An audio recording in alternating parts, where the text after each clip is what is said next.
Reclximer and Passion United. Eli, talk to me about how you feel like an oddball sets up at the start of a series, knowing that it could go the distance and last 20 minutes plus. It's definitely a mental tester. It's a stamina tester as well. I mean, this could be a very long game. It's going to be a hard-fought victory for either side, but if you're the team that loses, it can kind of be an energy drainer as well. I feel like to start off with a third-round oddball and to lose it narrowly can sometimes just take the entire energy out of your squad to the point that you lost a series just because you lost game one. So I'd like to see whatever team does lose the first game to be resilient and to maintain their level of focus going into the next game. This is a Scion Esports roster that we saw at LVT Orlando just weeks ago on land. Not on sea, not on air, but on land. Take games off of GBX. Take What's up, games off Welcome of back, brother. Rebellion. Not only the Slayers. Good to see you today, man. But I believe they had even won a Strongholds against top-level pro competition. Here they get another chance to go up against some of the best pros in the HCS. Scion Esports on upset alert. Will they break through? So many questions for this up-and-coming roster led by Uzi. How are we doing Zuzi. today? You got Ty as Reverb, one of the free-for-all masterminds of the HCS community, and Dark Matter, who just seems to always find his way to compete at a high level. Going up against the still deciding roster that is just newly formed. Up against the Scion Esports roster that's been going at it as a team of four for 6 months. How does that dichotomy of time in with each other play in this series as we get ready to kick off game number one, Oddball Streets? Definitely an interesting matchup. Scion been together forever, still deciding, been together since yesterday. So but Right. will the level of talent on still deciding be enough to throw off the level of discipline that we see on the side of Scion Esports? I mean, what I really respect a lot about this Scion roster is their discipline, and they have a game plan in just about every situation you can imagine, and they stick to that game plan every single time. How rarely do we see them deviate from their playbook? Now that could be a blessing and a curse though, right? Because if the other team knows the playbook, they can then come up with counter strategies to throw them off guard, maybe catch them slipping. But so far this has gone a little bit back and forth in the Slays department, still deciding with an early advantage though. Yeah, when we had Tied T-Squared on the Tied the Leader podcast, he said his biggest regret as a pro player was making team changes that were a little hasty. What's up, Jordan? So Scion Esports, they said, all right, yeah, I have it up in T-Squared, another tab. Are you watching it right now? Credence and Scion Esports, Eli, not only have they stayed together for 6+ months, they stayed together through the off season where everybody made a change outside of what? 2 rosters? I literally just left the Discord, unbelievable like not to see these guys 2 stick minutes it ago. out, No stick bullshit. together, but what can they do with that time in? For now, you need to get some time on the board as it's 37 and rolling to nothing. Definitely need to make something happen quick. I know they have a game plan for when they spawn in C and the other team has an A hold. It usually involves taking space on one if side somebody or the got other. But look at comms this rotation. when I it think starts, this rotation I might be throwing Scion will. off of their game a little bit. I'll switch and we can check it out. They had a game plan for the enemy spawning at A, but how good is their game plan? Wait, if does this the hit now? enemies Are Oh holding my god, ball it in is. C? Okay, well we might like just hang on. We might just fucking peep this.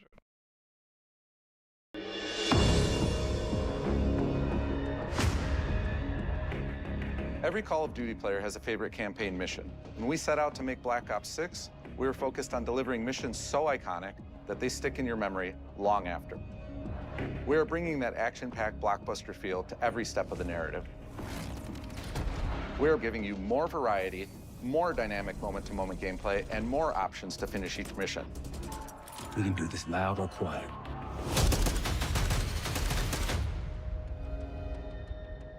The game is packed with unexpected moments of Black Ops mystery. It's a high-octane spy thriller where you're never sure who to trust and what's real. And it's all set against the backdrop of the early 90s. The Soviet I'm glad Union was crumbling after the fall of the Berlin Wall and the end of the Cold War. The US is Treyarch the only games are remaining so focused superpower. on the The Gulf campaigns. War was dominating Enjoy the headlines Treyarch everywhere, campaigns. and there was a growing mistrust in government, reflected everywhere across the music, television, and pop culture of the time. When we talk about the Black Ops timeline, Black Ops 6 comes after the events of the Cold War, but is directly tied to the 1986 flashbacks in Black Ops 2, the aftermath of which has left our heroes in dire circumstances. Something you should see. Black Ops 6 Interesting. blends the rich and gritty history of previous franchise titles with bold new characters, with veteran Frank Woods as our through line in our story. In this new chapter, we see a different side of Woods following his traumatic injury at the hands of Raul Menendez. He's been pulled from the field as he adjusts to a new role within the CIA, often behind a desk or on the other end of a radio. His protege is Troy Marshall, who's been making a name for himself in the field. Marshall is a reluctant leader driven by a strong moral compass. Marshall and Woods are working with another new face in Black Ops 6, CIA handler Jane Harrow.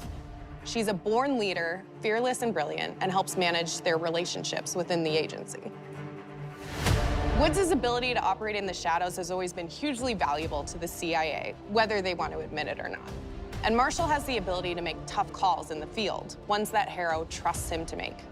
But when an operation goes wrong, Woods and Marshall are suspended and ultimately forced to go rogue. Graphics look They sick. soon realize they have to trust each other to get to the bottom of what's going on. I don't really give too much of a shit about that, but resources. I mean, the They game have does to look build good. their own team, recruiting 2 exciting new characters in Felix Newman, a technical genius, and Savati Dumas, a mysterious assassin. With the end of the Cold War, these former enemies have become new allies. And with the sudden return of notorious operative Russell Adler, who'd fucking gone Adler. missing for months, a former ally may have become a new enemy. For the Black Ops single-player campaign, we prioritized mission variety and unique experiences. Our goal was to offer players a wide variety of mission types, each crafted from the ground up. One moment, you'll be storming a palace. The next, you'll be pulling off a heist at a casino. We aim to take players all over the world and immerse them in vastly different experiences. Within these missions, we wanted gameplay to unfold in multiple ways, giving players the freedom to navigate through them as they see fit. Where we have different combat styles, we also have conversation opportunities where you can talk, barter, and manipulate your way into different experiences. And we think you'll want to kinda like replay Cold War. levels to see them all. Cold War had some of this in the campaign as well, I remember.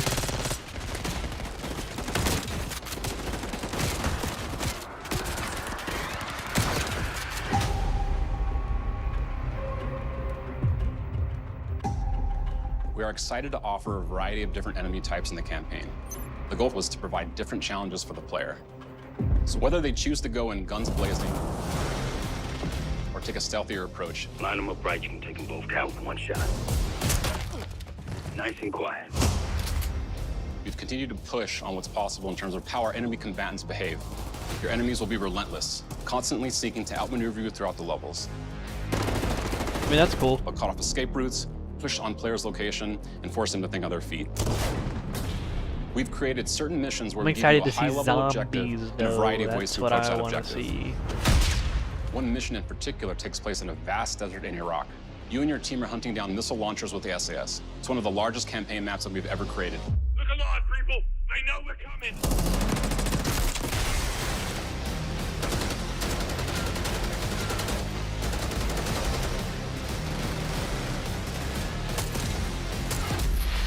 You'll find that some of our destinations have a startling contrast in look and feel as well.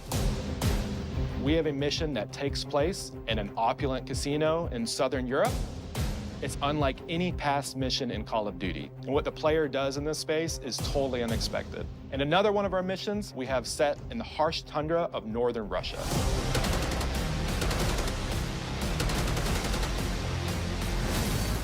We are excited to offer an array Sure, of remind brand me new of, equipment, Black as well Ops as some 1. favorites from the Black Ops universe.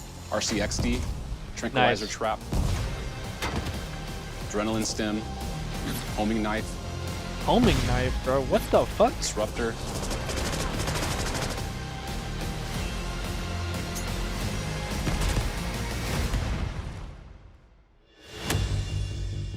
The campaign is grounded within an expanded campaign Yo, hub why called she the Safe walk House. up? Why she You might entered a scene like remember she was a we villain, also bro? had that in Black Ops Cold War. But this time, we wanted to think a little bit more broadly about the environment. We chose to have our team's hub located in a more naturalistic setting. So, it's in an abandoned manor by an ocean cliffside. What's most unique is that it used to be a KGB black site, which was operational during the 50s and 60s.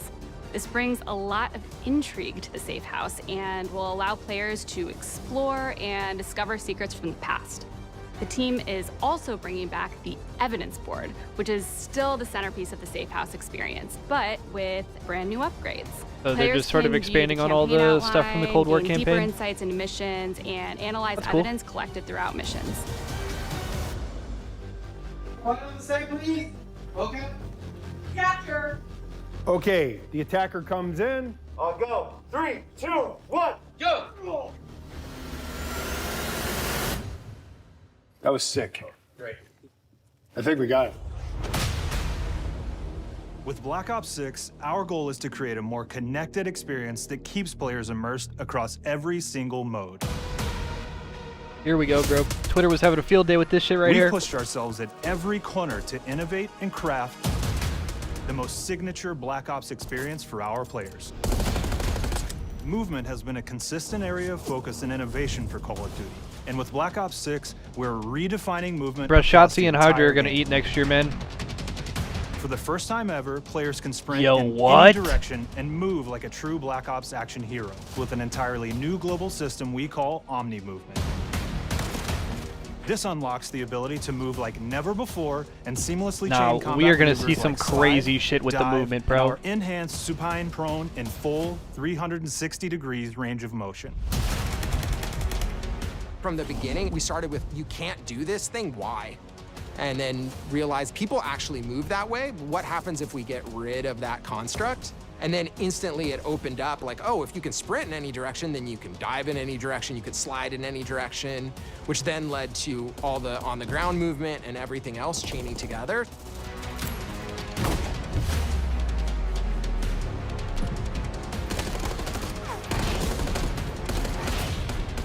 It's really been something that changes how you think and play the game, whether it's campaign, MP, or zombies. We truly believe that once you experience Omni Movement, there's no going back.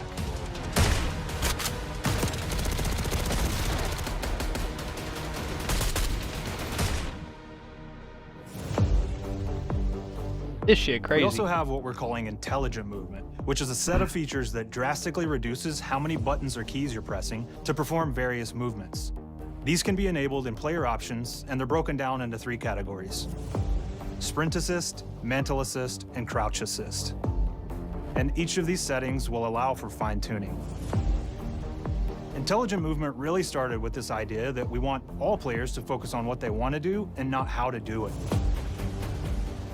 We want every player, regardless of skill level or input or experience with Call of Duty, to be able to engage with Omni Movement and live out their own action hero fantasy in Black Ops 6.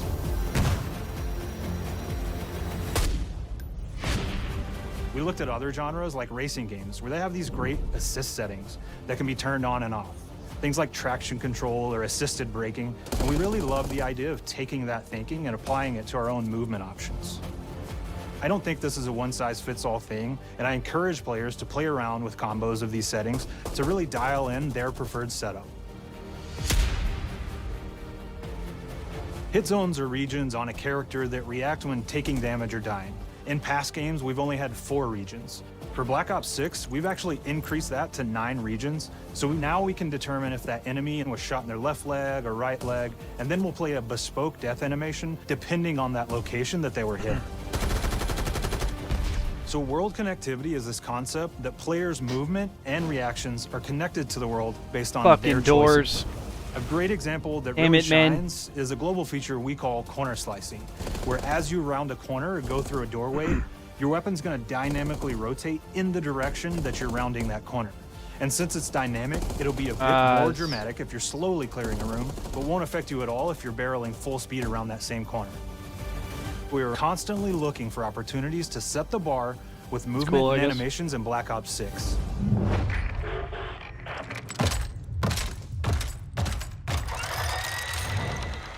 Take cover! Our team is super thrilled to show you the best looking characters that we've done. Through our process of photogrammetry, gear was acquired, scanned, and incorporated onto each of our operatives. Horror Faces, a dynamic real-time analysis of spontaneous performances was captured and processed to make every emotional, impactful moment true to actual life. We made sure to have special attention to the cuticles and make sure that they don't look like they're just freshly cut. There's dirt in between their nails, the oils on their palms as they're sweaty and running through situations that they're in. We're paying attention to every detail.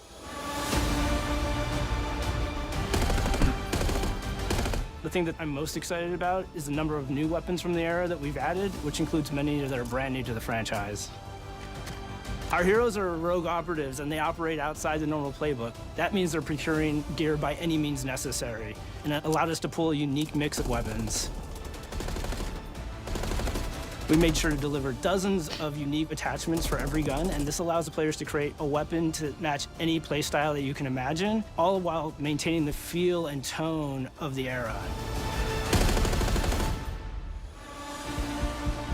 In Black Ops 6, we really strive for striking that balance between real and hyper-real, but we want to ground our effects in realism. We find real-world reference so that we can match that motion, the weight, the timing, then riff off of that and create that hyper-real look that everybody has come to know and love from Call of Duty.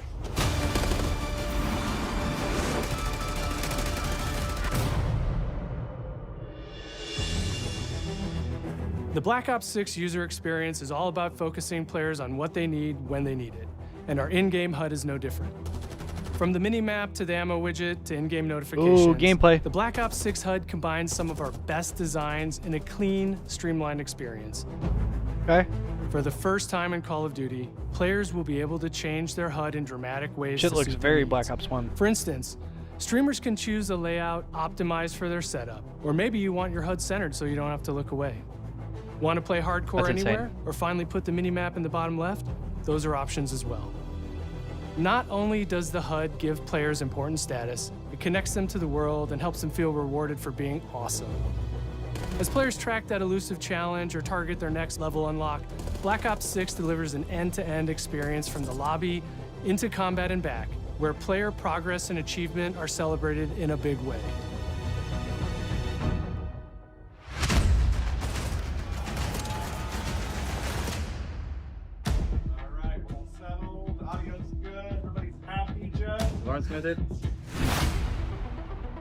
Early on Yeah, in this looks Black really Ops good. 6's development, we set a goal to It just make looks like they're leveling expanding and on a lot of the XP ideas from matter Cold War. more than ever. Looking back through the Call of Duty and Black Ops catalog, there's a lot of love, Hex both brand. internally at Treyarch and that we see in our community for how we used to handle prestige. Yeah, classic prestige system. Traditional prestige is back in Call of Duty with Black Ops 6. Hell yeah. We've pulled the best of the best from past Call of Duty prestige systems and are going bigger and more rewarding than Bro, ever. see, that's sick. Players who reach max player level will have the choice to enter prestige, start fresh with relocked gear, and go through the leveling journey again.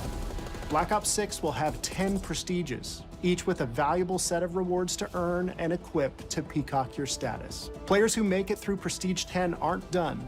Instead, they'll graduate into Prestige Master with 1,000 Yeah. additional levels to climb through. That's just like and a Black Ops 3. classified Fuck reward yeah. to uncover for anyone dedicated enough to make it all the way to the end.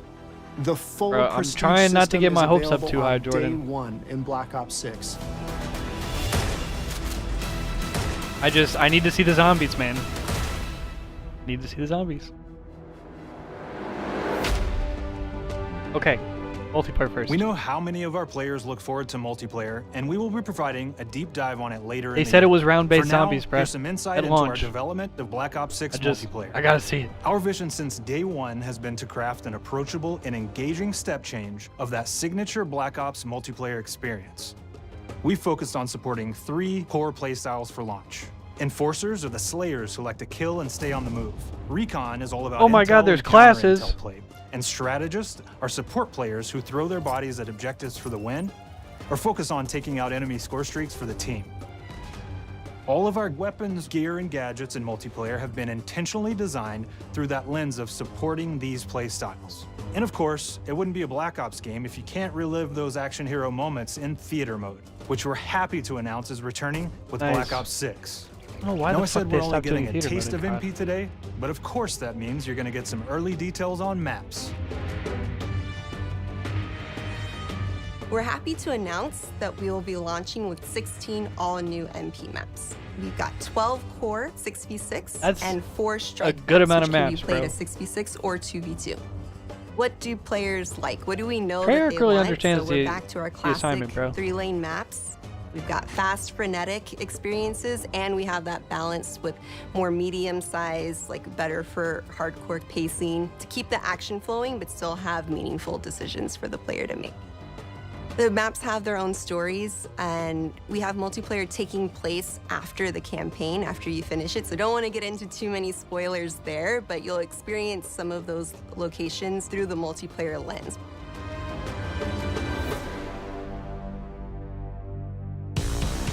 We've covered a lot today, but couldn't leave you without giving you just one more thing.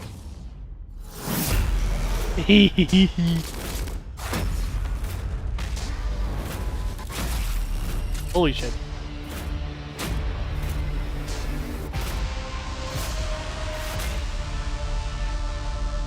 Bro, I'm so lit. Round-based Zombies is back, and we're picking up the Dark Aether storyline where we left it. We're excited to announce that there will be 2 brand new maps available at launch, with a curated mix of fan-favorite features and new elements to discover. For those new to Zombies, it's our unique take on the cooperative horde mode, where every map is packed full of powerful weapons and upgrades, deadly enemies, and tons of secrets to uncover.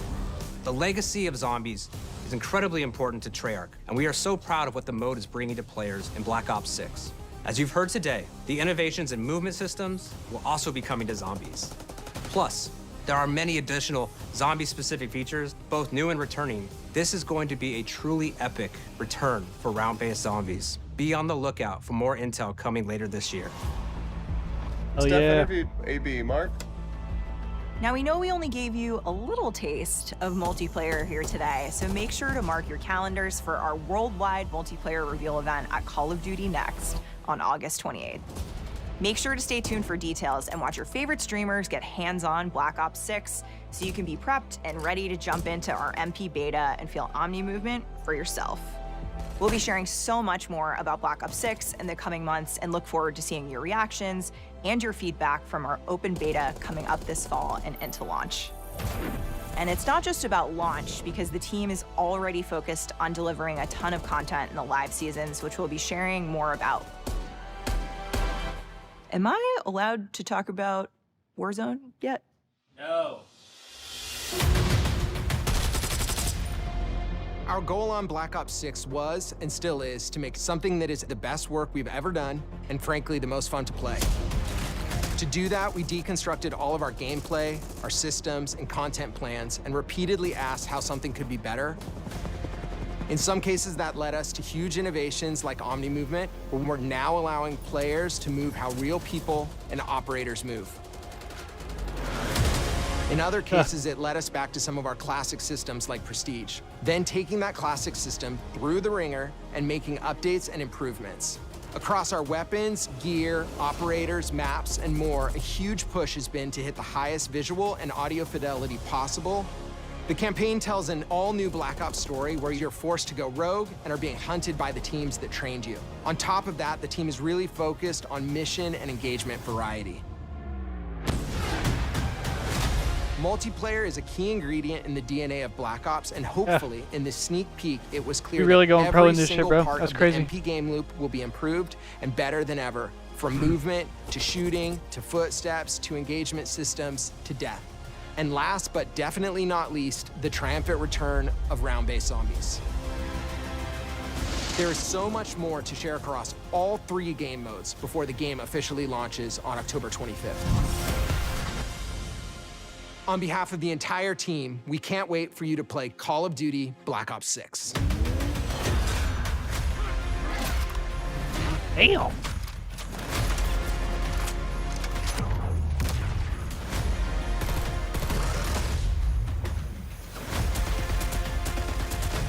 Okay, so not a whole lot of details there, but pretty cool.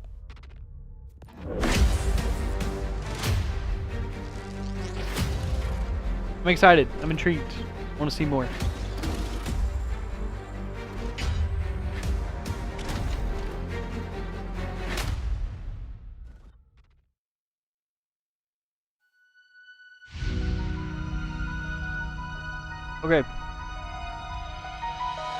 Is that it? Is that all we needed to see? This is just like a recap, right?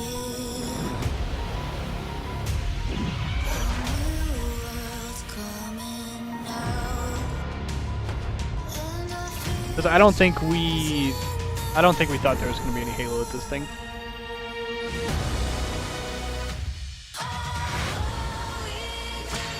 Indiana Jones looks cool. And Assassin's Creed.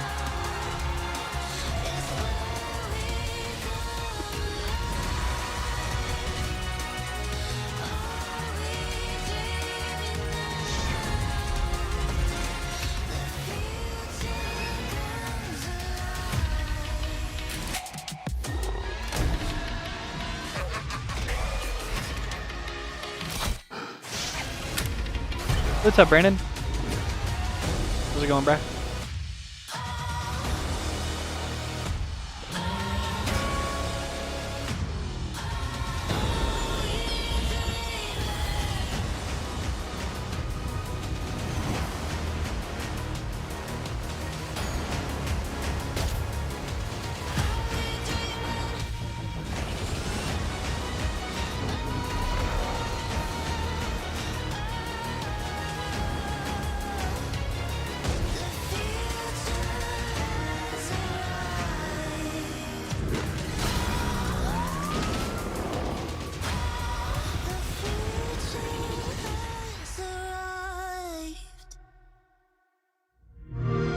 Yeah, there was some cool stuff in there. Okay. Back to the Halo. Securing game number 2, but this is big for Cyan Esports. They've been able to keep it close. One fell swoop where they win a plus net outcome, and they could be in the lead. 45-44 now. Uzi, I like this setup here on the snipe side. 3:45 left on the clock. So like we've seen sometimes in It basically is, Brandon. Like I was just talking about it with some of my friends, but against SSG, I believe. Like it was a standoff. Assassin's Creed fans were begging Well, we see that here, 45 for like feudal Japan AC game for years and years and years, and then Ghost of Tsushima came out, and that kind of like filled that lane. And now it's like Assassin's Creed looks cool, but it's like I don't know, they're a little bit too late. It's a 2-kill game, still deciding. Or maybe not too late, but 49-48. because I still think people are going to play it. It'll probably it'll probably sell waiting okay. To see if they push up on a potential staggered spawn. No, that was big there from Manny. I believe I'll still with probably the play sniper it. Tower control, he able to force a team squad spawn on the dummies and they scurry out of that. Yeah. That's usually a disadvantageous spawn point there, but Cyan aren't able to take advantage of it. Yeah, and is they Ubisoft's actually thing get Collect tomorrow? the snipe. This could end the game. Collect can't finish the kill just yet.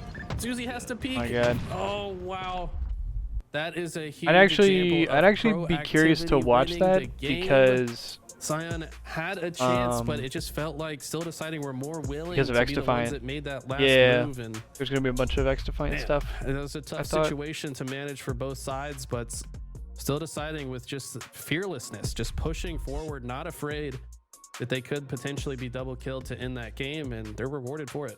Yeah, that was just pure experience on display there as Collect, Rami, Manny, King J, some of the most experienced players we have in Halo Infinite. And I go back to that sniper grab at the very end. How do you take down 3/4 of Still Deciding, and Collect is somehow able to get the snipe and make you pay for it? And we had just previously seen what Collect did on the Nest Bridge with the snipe. So just unfortunate power weapon mitigation there, you could say, from Cyan Esports. I think they'd like to have that one back, but a great game nonetheless, only losing by 2.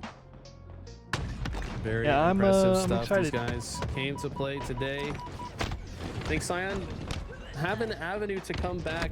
I don't think they're defeated just yet. They know that they're capable of pulling off a reverse sweep. They know that they've prepared for just about every situation. They've just got to execute against some of the toughest opponents in the game. But game type like Argyle CTF, I feel like might play to their favor, as they might have a better game plan.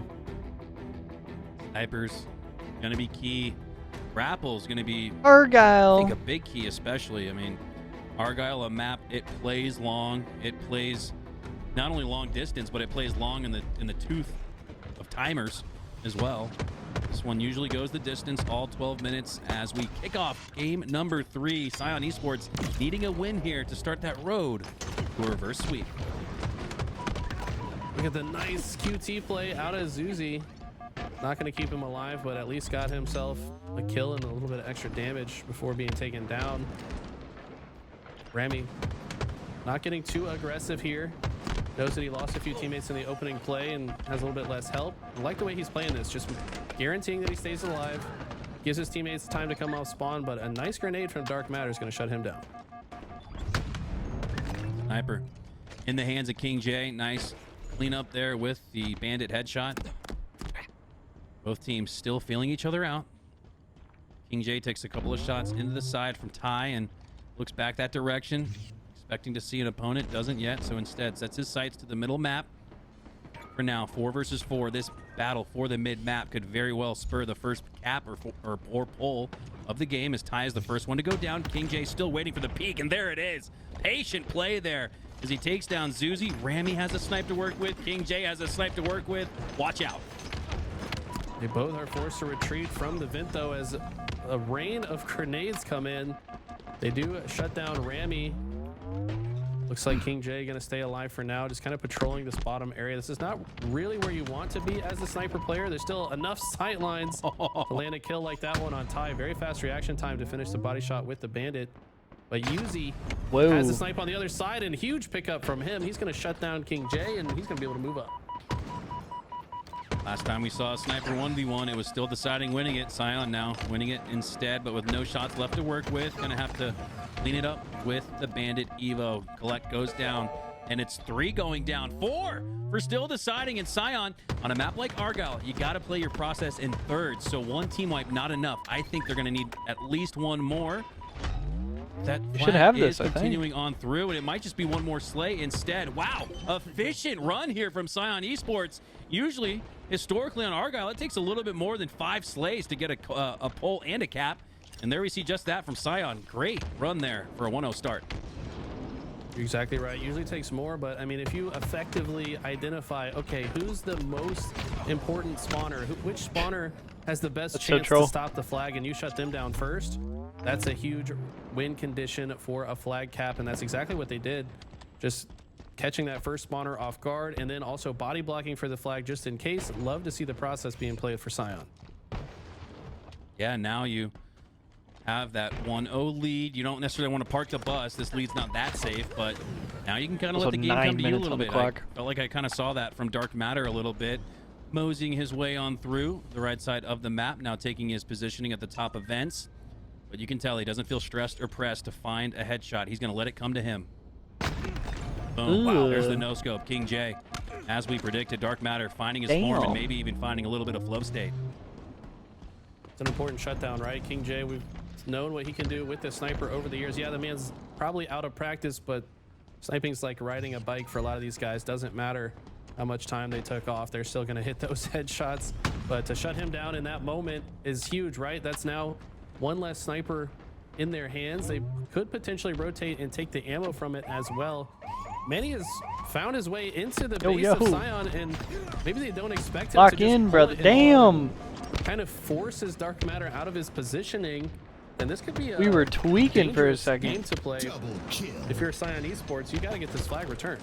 Yeah, that was the most pressed and stressed we saw Dark Matter in recent moments. He was chilling in the ventilator system, and as soon as Manny pulled that flag out, you could almost sense the like, oh shit. As Dark Matter worked his way through to the reset, goes down, and that flag is still on the move. Zuzi with 2 grenades, not going to be enough. Manny got to watch his back, gets it taken from Dark Matter. Ty with the positioning on the top of grapple takes down 1, and that ties it at 1. Great response and regain here as we're tied 1-1, but a counter cap could go through. A great response from Still Deciding. Could be an even greater response from Scion. Here we go. Can they get this flag out? They've got to deal with another round of spawners. Collects, raining down some heavy gunfire. Rami takes that opportunity to push through, but this flag is still being moved. It's not that far from being capped.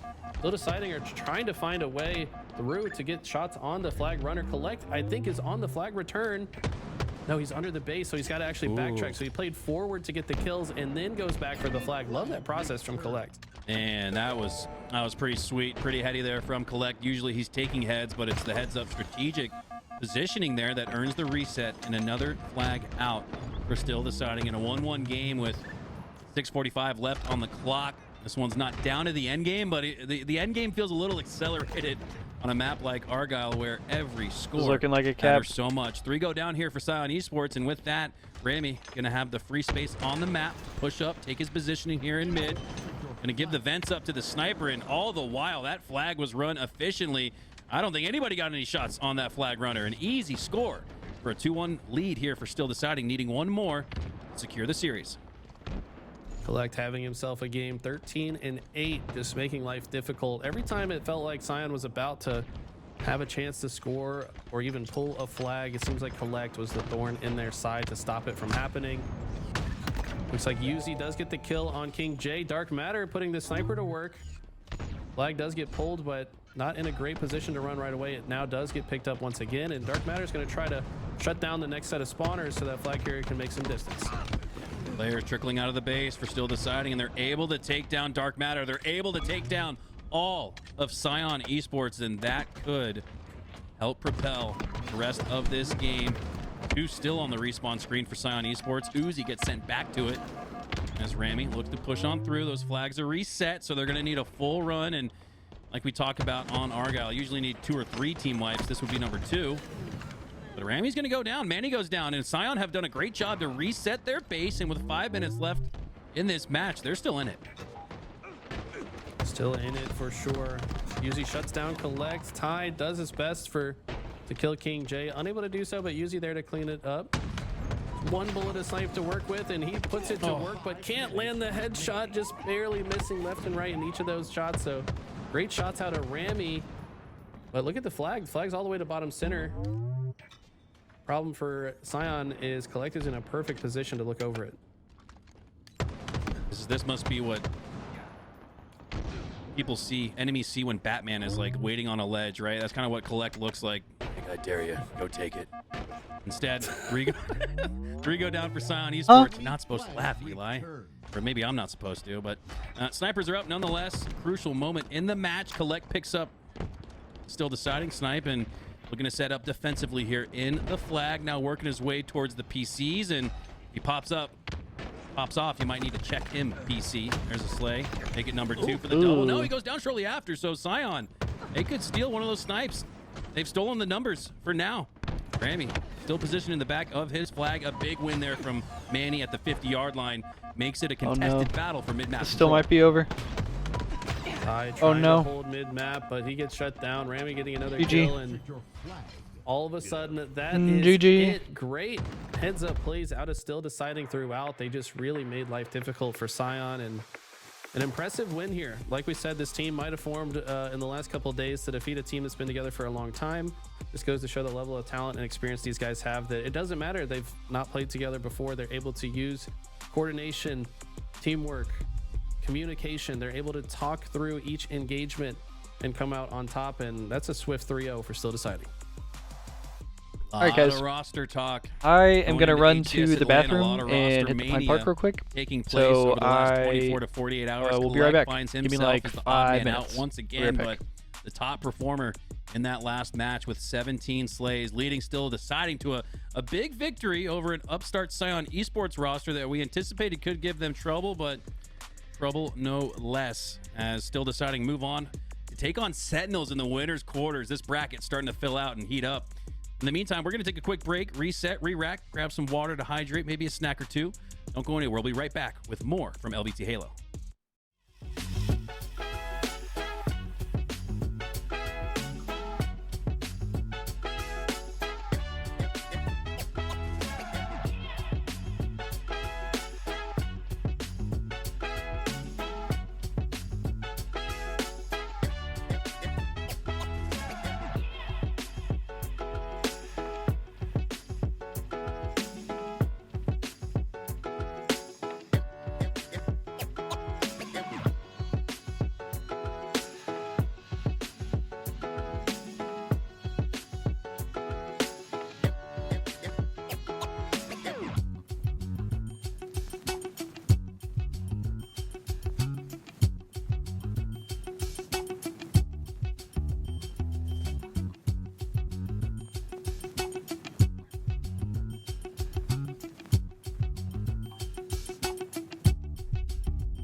Hello, everyone, and welcome back to LVT Halo's coverage of the road to Atlanta. We are on HCS Open Series number 1. Mikowski, going alongside me is my duo, Eli the Ninja. And Eli, this is the best series we've seen yet.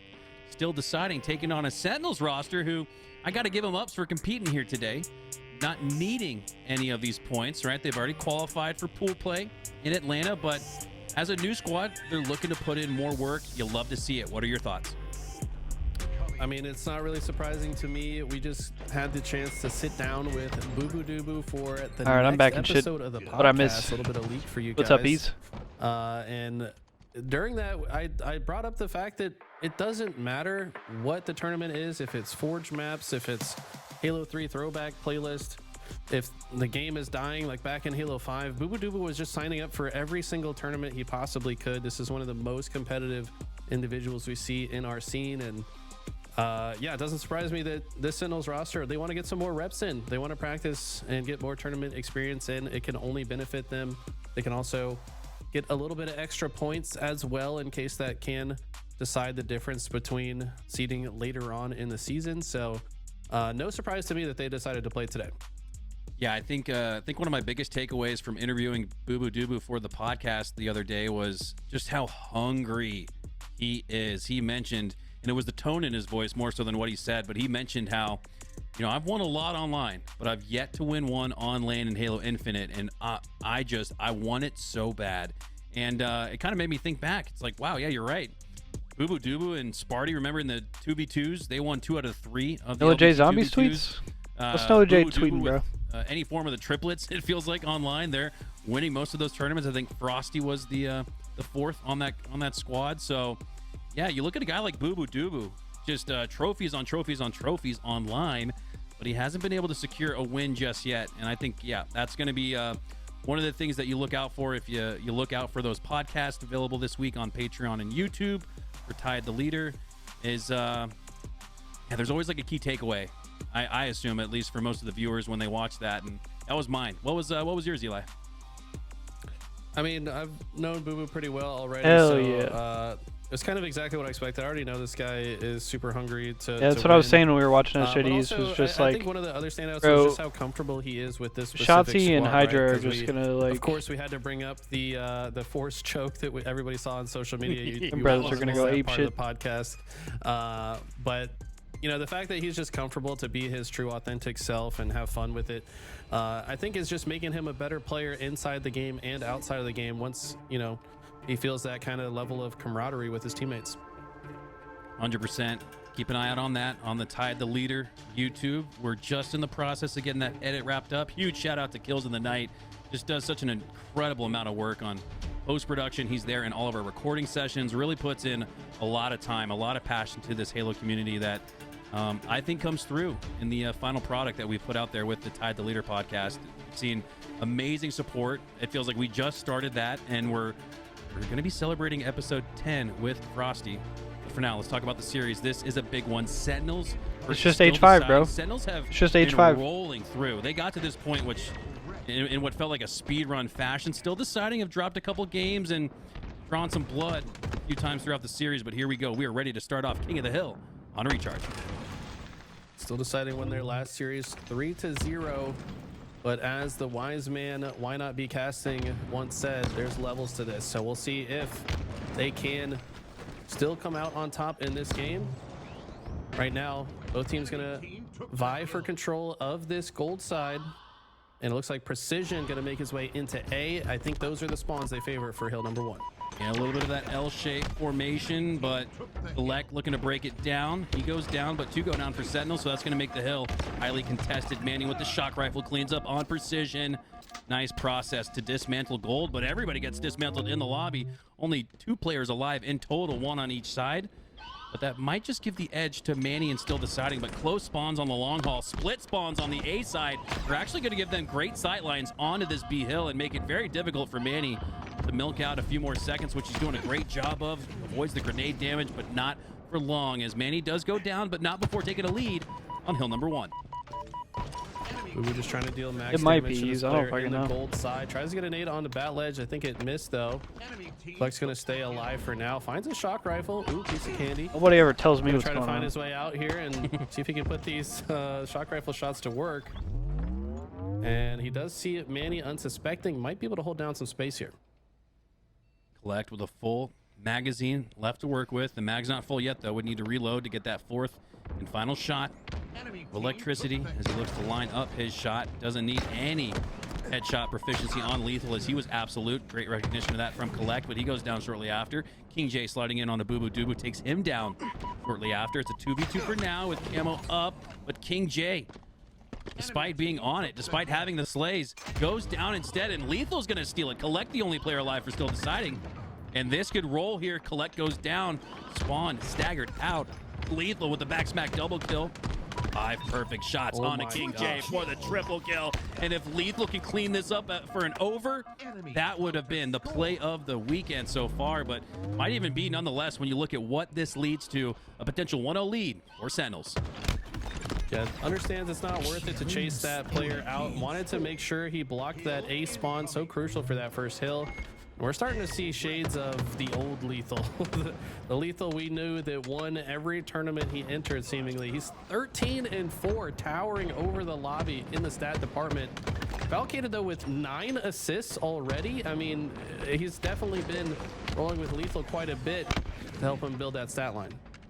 Yeah, Lethal, just at a quick glance, has 2 less slays than the entire team for Still Deciding, and no one from Still Deciding is really having a bad game in the slay department. So when you say that and line that up especially, it really shows how high above the rest Lethal is right now. It's King J across the map, though, with the shock rifle. A full litany of electricity to work with as he repositions down the long hall. He'll set up down at the White Hall. Back C, a crucial point of control and contention. But it looks like for now, King J has a good setup here on the platform. Awaiting that push through the C stairs, gets body shot damage, gets flanked from the long haul, and none of the damage or pressure is able to take him down until Falcated does. And he's got the shock rifle to work with because of it, but he has to reload. That throws off his timing a little bit, but it doesn't throw off his accuracy as Falcated wins that 1v1 onto Manny. Huge shot, not an easy shot to hit at all. Close range. Hits the body shot first while facing heavy pressure. If he doesn't land that headshot, he is dead, but that makes all the difference. Sentinels now in the hill, and it looks like Falcated trying to hold down this tower side to just deny access to this side of the hill. Falcated goes down. Only 1 shot left in that shock, I believe, so not a consequential takedown in the sense that you don't take back that power weapon. The Collect takes down Precision with the reversal, with the hands, with the double kill on the Lethal. Collect slipping and sliding his way through the turbine, and now they send Falcated for him, and they finally take down Collect. But look at that, all that attention on Collect at the backside of C, while the hill continues to stack up for Still Deciding. They have the lead on this particular hill, and Manny makes sure that they keep it after the triple kill. Feels like this is brewing to be a 1-1 tie. Sorry, I was muted, Sentinels but both have of those triples were gross. Lethal had one a minute ago, and that one was nice too. Insane movement out of Collect to just buy so much time for Manny to come through and get that triple kill. And man, Collect just playing like a man on a mission right here. Perfectly shoots the grenade while taking cover to get Lethal to no shields. Teammate cleans that up. It also sticks Precision before going down. Collect definitely trying to will his team back into this one, doing a great job so far. They tie it up 1-1, and it looks like, though, Sentinels are the ones that have control of the elevator. No, Rami in the elevator, and Sentinels are still fighting for space. 3 go down for Still Deciding. Precision after a nice trade sticky from Collect. Frame perfect, really. You couldn't even see him toss it. Still got the sticky down onto Precision, but Precision comes off of spawn and immediately goes to work. Sentinels going to work on hill number 3 as they're at the 25% mark. Setting up, feeling out the next push from Still Deciding. Do they want to push through from the long haul? King J with the white tower position up top has good potential damage to shoot down into the hill, but all the while, Sentinels are still securing it. It feels like Still Deciding you're set up for at least a defensive push. At least make Sentinels have to step out of the hill, but they have not had to. And it looks like Sentinels are going to take this one cleanly for a 2-1 lead. Unbelievable. 3 go down again for Still Deciding, and Boo Boo Dubu, last player alive for Sentinels, he's going to clean up on that hill. But Manny gets the camo. I think you'll definitely take Sentinels' favor in positioning instead with the 1-point lead. I don't know if Boo Boo got out of the hill because he was weak or if he was intentionally delaying. The hill capture for better so positioning hard as they take 3 dead instantly and can right away rotate to the opposite side of the map. This is flawless gameplay out of Sentinels since this last hill started. And now they just look to shut down the push. Boo Boo accurately predicting the spawns in the pipe side and trying to cut these players off. He knows they want to rotate through the long haul to get to Falcated. When he goes down, Falcated wisely backs out of the hill. This is that teamwork, that coordination, that understanding that Sentinels has that makes them so difficult to play against. They recognize their strong side and their weak side so quickly and can immediately react to play effectively on the opposite side. Lethal is having such a good game here to start off this series. Falcated with the remote detonation double kill, 2 grenades. combining from Booba Dooba as well to take down 2. But yeah, going back to Lethal, Eli, he's got the fiber buff. And every Halo player knows if you get fiber installed, that first week or 2 of playing Lethal Halo got fiber, and he's leading the lobby. Feels so damn good. And Lethal now, I say this because he doesn't need to commute anymore to the office. He's got that fiber internet installed, and he's showcasing the fiber buff online, having the best performance in this lobby by far. Nobody else within a killing spree plus of the slays that Lethal's been able to put out. Love to see that from the modern day Halo Go. Yeah, a lot of people early Halo Infinite might have questioned Lethal's work ethic. You can't question it anymore. This man was literally driving to an office every day to compete. He had a commute. Finally, he literally had to commute to work as a pro Halo player, which is just crazy to think about. Whoa, what the fucking super slide? Bring his PC with him. Yes. And then take it I know that was apart probably just the every video time. catching I up, mean, but I holy can't shit, even that was crazy. imagine the trials and tribulations. I mean, I remember seeing one of his tweets. He said that he walked all the way down to his car and then realized that he forgot that he had to pack up the PC, then has to walk all the way back to the office, pack it, and then come back. I mean, the guy was fried after long days of Halo. And I just feel like he's kind of been playing his best recently. For some people, it's check him PC. For Lethal, it's forget him PC. He literally had to lug it around and take it apart and set it back up at the office and then back up at home. He was like, what else am I going to do? I mean, there's like still 8 hours in a day. I want to have some fun. So love to see Lethal back in full form. And, you know, we're kind of making light of it, but that's huge, man. I think we're going to see a better Sentinels team online because of Lethal getting fiber installed at his home setup. Doesn't have to commute to work. That takes energy, dude, especially driving in the streets of Dallas. These drivers in Dallas are absolutely mad. So Lethal getting to exert full 120% energy efficiency towards Halo instead of that commute, instead of putting on the suit and tie, and it seems to bode well for Sentinels here as they're going to take a 3-1 What victory. the fuck are we talking about? Yeah, at the point that they had a 2-hill lead, it is clear and obvious to go ahead and play time. They do so very effectively to guarantee Are we just saying words for the sake of saying words at this point? Bounce back in game 2. That's the question. We got Street Slayer coming up next. But I tell you what, I think you Sentinels made that have up. proven that they are quite good at this. Yeah, game I don't. type. I mean, I feel like anyone on this squad gets control of that stalker rifle, they could make life very difficult for Still Deciding. Lethal. Good game from my goat in the Lextel. lobby via damage. Everybody just about above 5K for Sentinels. Everybody at around the 4,500 average mark. We're Still Deciding outside of Collect with 5,300. So that damage efficiency. Yeah, that started really with trickled down Lethal into the was having a scoreboard. good game, Feels like and it then was it about an just even spiraled split. into Saw some great plays from both nonsense. teams. Manny here with a triple kill to make it a 1-1 tie game. And then that Needles Hill could have gone any direction, but Boo Boo Doo secured it as the last Spartan standing. Is that an actual thing, See a Brennan, or are you beautiful just saying that Spartan as on our a screen here? This is why we fight. Washingtonian? I think one of my favorite comments ever from LBT was, I think, active in tools. Like, how would you hand a lollipop to someone with a helmet on? Sometimes my favorite moments are out of the game and just with the fun that we have from the commentary. But Slayer on Street's going to be game number 2. Who actually Sentinels, is the Who actually is the worst series driver? where I don't think they expect a sweep, but I don't- think they'd like to I don't know do if that sentence right? They'd made like to sense. flex their muscles on a team that just got formed. Who are Feels the like worst at the strike drivers? of midnight, all of these 4 members coming together during Roster Mania. Sentinels, though, are sticking with their team of 4, and this is where you Yeah, I don't know, gotta show it, probably right? like You gotta show Florida that or some difference shit by in default, right? Time in between these two teams, and I think Sentinels did a great job of that in game number 1. Only Kick Washington off game number people 2, say about it's still Oregon deciding, drivers. though, winning the open Yeah, break. that makes sense. Just a little Rami P&W rivalry. Very aggressive kill on Lethal. Just talking I mean, a little I like to shit. see that. Problem is he had to burn all 7 shotgun shells on his way. So that goes down.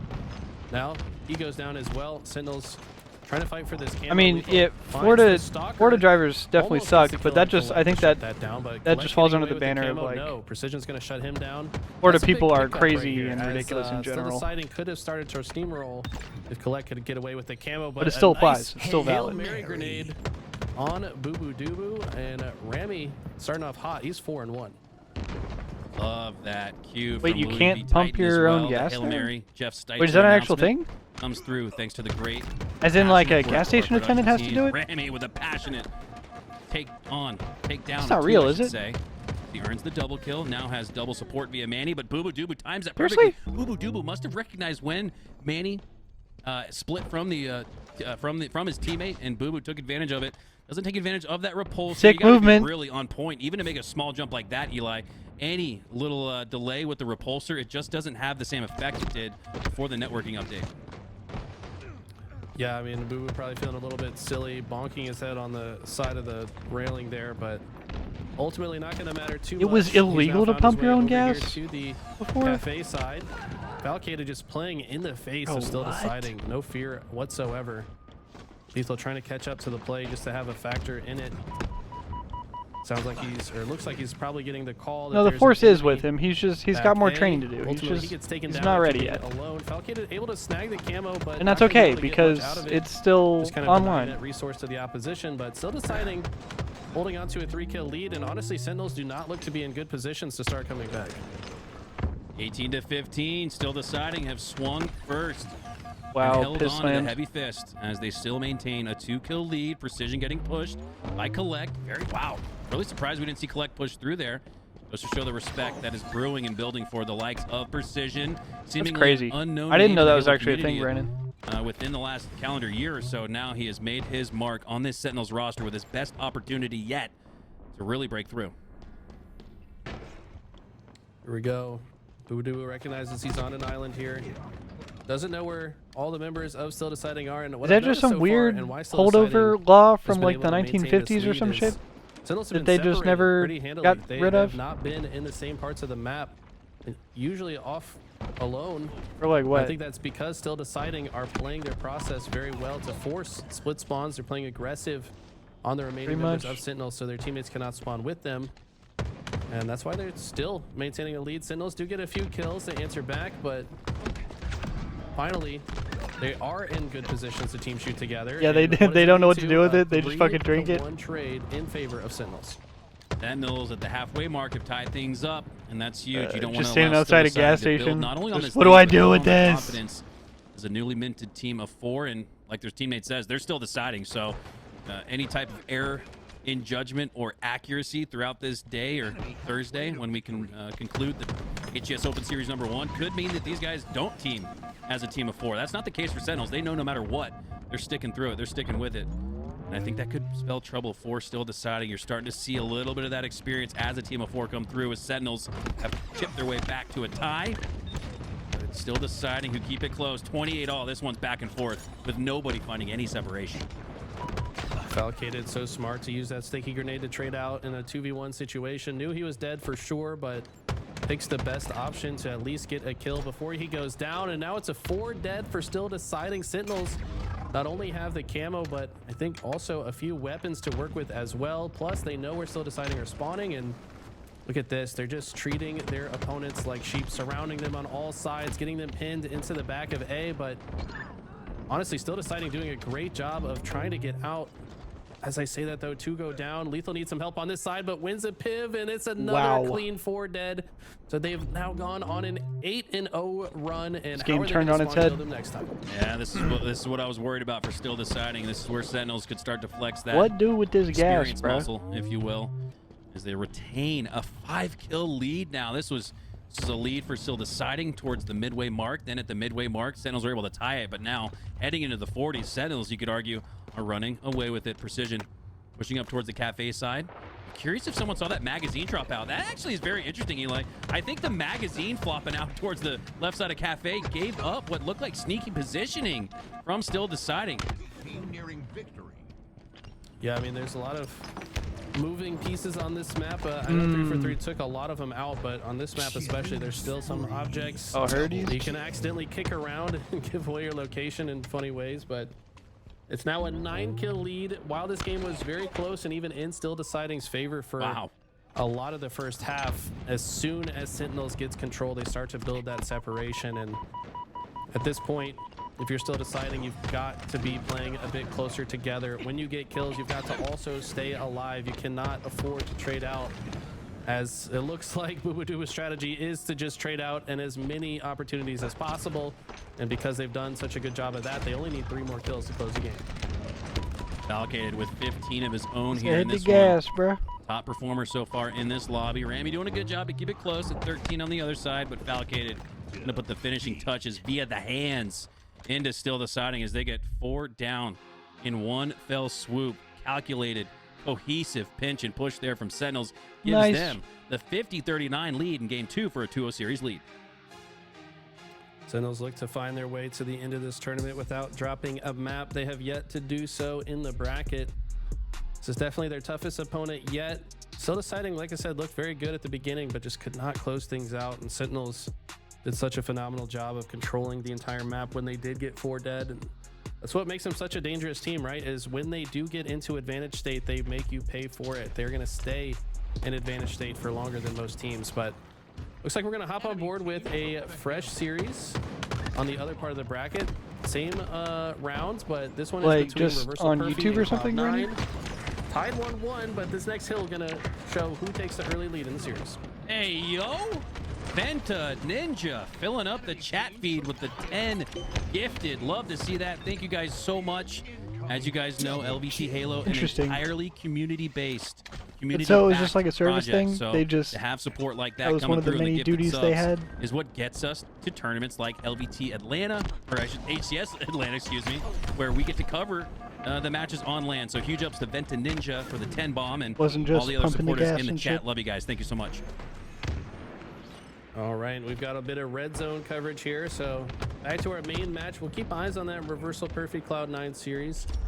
Keep you guys up to speed with what's going on with that. But back to this. This is one of, I think, Sentinel's best game types. They're very good at, you know, deciding exactly what they're going for. They know how to hold every configuration if they want to. BC, AB, AC, doesn't matter. They're going to have a good setup for it. But more than that, know exactly which parts of the map to apply pressure to or which ones to hold back from. And I could see this one getting out of hand fast. This early game going to be very important as Collect hits a clutch no scope in order to grab the camo, and he's still got 5 shots of sniper to work with. Like my main man Tony says, there's levels to this, and this could be an opportunity in game 3 for Sentinels to show Still Deciding that there are levels to this. A great team in their own right, having a lot of success throughout this tournament so far from what we've seen from Still Deciding, but it just seemed to have gone up against a buzzsaw here in Sentinels, but it's Collect with the buzzsaw in his hands in the form of the sniper, looking for a triple. Doesn't get the triple, but takes down 3 nonetheless. And if anybody can bring Still Deciding back in this series, it's Collect. Definitely a big part of the reason that they are coming back here. Still got 2 bullets to work with, as we see Karma with a huge gift bomb as well. Another 10 from Karma. This guy, I feel like I run into him in matchmaking all the time. He's usually on my team and we usually win. So thank you, Karma, for the 10 gifted and for helping us get those dubs in matchmaking.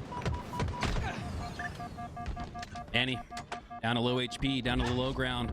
Gets right back up on top with the use of that repulsor. Perfect timing on the push onto Falcated. Helps out his teammate. Take him down. Manny now looking to take down A. And this one's been mixy off the start. No team really able to find much separation, much control in the form of AB or CB. Split has been the means to score, it feels like, so far in this one. And Still Deciding, they go 3 down. Manny, the last player alive, he goes down. And in a strongholds match with 4 down, take your pick. What do you want? AB for now for Sentinels. Yeah, I think if they had the positioning and an extra player alive, they would have maybe gone for the flip on C as well. But I like the decision to just let the other team spawn at C. We can then wait for them to do something from there, collapse on it. We'll get C later.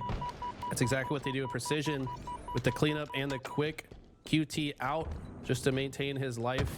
He's gonna also be able to protect a B. So love the use of the quantum translocator where I don't think I've heard about him. What does he play? Apply pressure to multiple parts of the map at the same time as he then blinks back to C. Tries to stop that push. He does ultimately get taken down, but applies some pressure nonetheless. Sentinels have been doing a great job force staggering these spawns, and I almost sometimes make the case, Eli, that you're better off going 4 down in the case of Still Deciding than 3 down with that 4th player usually split out. Almost always forcing staggered spawns, split spawns as a result. So I got to give credit to Sentinels. It feels like they're doing what I noticed Quadrant did a lot of last year when they were seemingly had a death grip on strongholds. They would always take 3 down. No, he was and even if they had the chance to take the 4th down, they'd wait that extra second to make sure that the split spawn occurred. Seeing a little bit of that here from Sentinels. As Still Deciding, look to regroup, but no, Boo Boo Dooba's not going to let him. Gets that slate onto Rami. Just as Still Deciding could have had a net outcome numbers advantage, Boo Boo Dooba shuts it down. Look at this. They recognize A is being taken. To headbutt it would be a little bit too difficult, so why not just rotate to C and take that instead? Seems like Boo knows there's a player lurking. And look at that, the trust to just wait for his teammate to finish the kill. That is massive. And it's the no scope on Manny. That was who gross. just shows his gymnastic ability with a beautiful backflip there, but no way. It's not a time to be practicing your gymnastics. You want to stay alive on the map as he gets another one. Back-to-back backflips for Manny, and Boo Boo is putting them in the blender. Boo Boo Doo, he's a runner. He's a track star known in HCS for being very healthy, very fit. Routinely goes on runs, but now he's just simply running up the score. Staying alive now at the back of the mud, calling for help. And that is going to be enough help to take down the opposition that was pushing up on Boo Boo Doo. Collect tries to take him on in a 1v1 and gets him gets the best of Boo Boo Doo there. And that's a big shutdown. It feels like Boo Boo Doo was starting to roll. Sentinels are rolling here, 177 and rolling to 27. This is all but it for Still Deciding. They need to regroup and find control of 2 cap points within the next 10 to 15 seconds. Looks like they're doing just that. Control of B in their favor. How long can they hold though? Damn. Despite an impressive run from Boo Boo, I was quite impressed with Collect's ability to shut him down, and then also predicted that someone else would be approaching him and pre-nated precision before he even got there. Collect shut him down, and then off of spawn, Collect gets a double kill. So once again, Collect kind of willing his team back into this one. Doing a good job of closing the scoring gap a bit. Precision also getting caught off guard, but stays alive. Manny's able to shut down Lethal on the other side, but not before 2 members are Still Deciding go down. But this is a long stretch of time. I don't think I can watch Still this on Deciding have been stream, able to but I'll score. just... Yes, Sentinels are about to flip A, but Rami wisely flips C as well. Rami with control of the Nest Bridge, which could lead to more control of C and B. You can see Rami on that Nest Bridge, almost like a fulcrum between those 2 cap points, but now simply pushing through mid. Help from Manny on the big door. Elects to push on through. Members of Sentinels in the rat tunnel. That's a 1v2 that Still Deciding can take advantage of. But Boo Boo Doo Boo finds a way to trade out in a 1v2, and with a 100-point lead. Motherfuckers in the crowd called to Is it good review. enough to prevent this trip cap? Rami gets a big reversal That was killing cool. spree. But And don't look fuck the now, but Mets. Still Deciding are soaring into the But 100s. fuck both these teams. I don't know. That's a huge shutdown. If Lethal gets that kill and resets A, this is not a trip cap. They're scoring significantly less in this moment.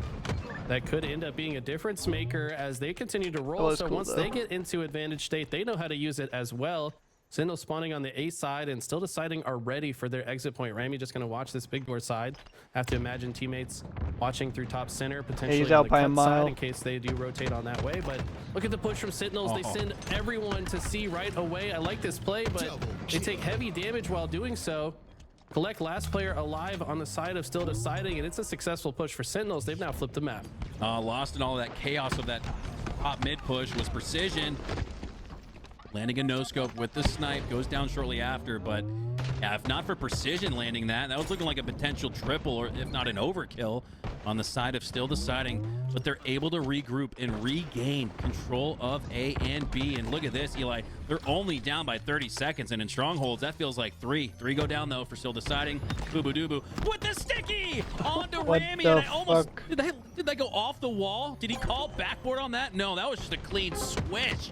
Cross map, that's all Yeah, that was prediction there from Boo Boo Doo Boo, lining up the trajectory of that sticky at the right time, right place to give Still Deciding a party hat. Holy. And the prediction, I mean, he knows that the opposition is capping C or trying to protect it, and just predicts that they're going to now rotate to try to look at him at the B side. Perfectly timed.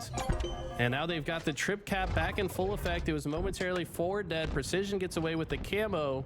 And this looks bad for Still Deciding. They've got to find a way out of the blender. They don't have much time to work with.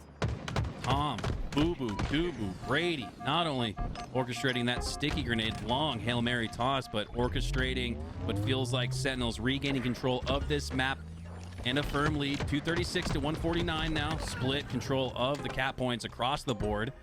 Still Deciding are able to control A. Trickling here onto C, but Precision has Collect down. And that looks like that'll stop the scoring on the C side. Last second push here from Still Deciding. But with Colette going down, a 3v3 even gunfight is not going to be enough as Sentinels take the series sweep 3-0. Very impressive stuff. And there are indeed levels to this. These guys came to play and shut down what looked to be a great run from Still Deciding. They still got that lower bracket to make it into the top 12. Keep in mind, this is just day one of the tournament. But just want to say thank you guys so much for listening to me and Mikowski on the cast. There's still a lot more tournament left to be played today. We've got Tony and Tools going to take away the commentary from here on out. Ladies and gentlemen, what is up? What is up? We are back and I'm feeling good. Why not be reckless? AK, why not be casting? And I got my mans with me, my brother from another mother, my shooter from another looter. Tools, you ready, baby? Oh, I am always ready, Tony. Thank you for the kind entrance, and well, nothing kind in this game is happening. It is it is basically a 1-to-1 run in this Slayer game so far, neck and neck between these two teams. Cloud9 versus Reversal Perfy, and already, I mean, I don't know where you put these two teams, Tony, but you can say this could be a big upset right here. Reversal Perfy up 1-0 in the series thus far. I mean, Reversal Perfy, they've been upsetting left and right. They've been doing it even before London, and at London, pretty damn good, so shouldn't be real too surprised here, although Cloud9 have been on quite a run of their own, including their first tournament together, upsetting the likes of Optic, getting some big placings on land, currently with a 4-kill lead, but I'm excited for this Reversal Perfy versus Cloud9 matchup. Big question marks for this Cloud9 roster is always going to be around Suspector, right? This guy has had so much hype behind him because of the potential that everyone sees, right? That ceiling is so high with him, and the amount of slays that he can put up is really, like, it is on that level of these players on the top 3 teams. Consistency has been the big sticking point for him. I'd like to see him come in this series and just continue to have these high slaying performances. And honestly, Tony, the other player that I really keep my eye on is Tusk. He has 10 kills in this game thus far. Ever since we saw him at LVT Orlando, it seems as if he's been hitting that next level, has been playing just some of the best Halo I've seen from him. So I mean, if A squared plus B squared equals C squared, we're the reason why Tusk has leveled up. I mean, that's what I'm getting. You're the one that's saying it. No, you said it. That's what you said. Nah, honestly, you're just connecting the dots. Tusk has been a phenomenal player for quite some time, and his slaying has really gone up. I feel like since the Bandit rifle, I feel like he's definitely caught an upgrade with it, and Breaking Shot caught an upgrade with this Bulldog. Beautifully played as he puts them back within one. Breaking Shot reminds me of Rami in Halo 5, right? He was this, Rami came in, would substitute in for a lot of pro teams during his early tenure in Halo 5. That's a big throwback right there. He would just completely pop off, was always a fantastic player, but never quite got that opportunity that he was looking for. Breaking Shot has been so good for Reversal Perfy, whatever team he's been on. It always feels like he's making waves, and how can we not talk about the return of Super CC evades? Super CC taking a little bit of a break during that first split. Looks like he might be back to stay for Atlanta, and I think the scene's always better when we got Super CC in it. Yeah, I feel like if I remember correctly, I believe he wanted to take a break from 4v4 competition, but still wanted to compete in free-for-all, do a little bit of content creation, but you know how it is with us Halo players. We try to stay out, but they keep pulling us back in. I ain't mad. We got the return of Chasing, the young man, Coatesville, Pennsylvania. Reversal Perfy with a 2-kill lead at the moment. 2 squad wipes away from taking the game, but back-to-back kills out of Cloud9, tying things up at 43 apiece and a fresh 3 down. This is what Cloud9 were looking for. These Red Room spawns are just devastating for Reversal Perfy. Cloud9 was hyper aware in comments, doing his best to survive, begging Super CC to come get the help, but there's just nothing he can do. Smart plays by Tusk to get the kill. Don't overextend, don't give an angle, and stay alive. Cloud9 gets that little bit of advantage, but that 1 kill could be the big difference in this tight game. Switch gears over towards Tusk, who does have that Stalker rifle, and it could be the difference maker when it comes to this 1-kill game. Both teams at their end game at the moment here. One false move can cost them this game, and one bad game can cost you the series. game's really in Tusk's hands when you think about it. This red gun, it's gonna be a lot of Cloud9 letting Reversal Perfect take space, trusting that Tusk is gonna hit the 3-shot. You see how the other 3 are just playing together? Their job is just to trade out. If someone pushes, get the kill. Tusk, for him, play on an island, get a unique angle, hit the 3-shot, win the fight. Sab's gonna try to bait a player through. Good shots coming in from Sab, but it's a 1v3 at the moment. Backs down smartly, down to 1 shot. Didn't know the Bulldog was in play, and that's a 3 down for Cloud9. Whoa! That grenade back was huge for Sab, but still down by 1 kill. They lose that engagement. Reversal Perfect coming in out of nowhere. You know Sab's stomach just completely dropped when he saw 3 players go down the feed. Great job getting value out of his life, taking 2 down with him. Tusk equalizes this game 48 apiece. Septify in a dangerous spot over at benches. But Cloud9 looks like they're very interested in taking the first stab at this. They'll get the first pick, and here we go. It's the stab minus the T. It's Sab what the fuck? coming in and getting That was the so final troll. 2 kills on that one. It was looking a little bit scary for Cloud9 right there. No, Reversal he's Perfect mine. having a huge Mine, break he's. and really dominant towards that strong side, that B side of the map. But Sab coming in, laying down the law. That's a 2-kill victory. We have a tied series. Reversal Perfect looked like they were in prime position, right? They got that 3 down. Who was the last player alive? It was Sab. What does he do? He gets extra value, those extra 2 kills. He comes off a spawn. We see that Reversal Perfect have the high ground. We all. All right, gang. I'm actually gonna go ahead and hop off for a little bit. I got to run some errands and take care of a couple things. So I'll be back on in a little bit, and I don't know if we're gonna be watching some more of this or if we're gonna be doing something else. But yeah, I'll catch y'all. I'll catch y'all here in a little bit. But appreciate y'all chilling for the showcase. That was cool. It was cool checking out the new COD shit. And yeah. If you're watching the tournament, enjoy the rest of the tournament. Yeah, we'll probably be on for some of that ease, I imagine. But yeah, I'm off for a little bit. Y'all enjoy this shit.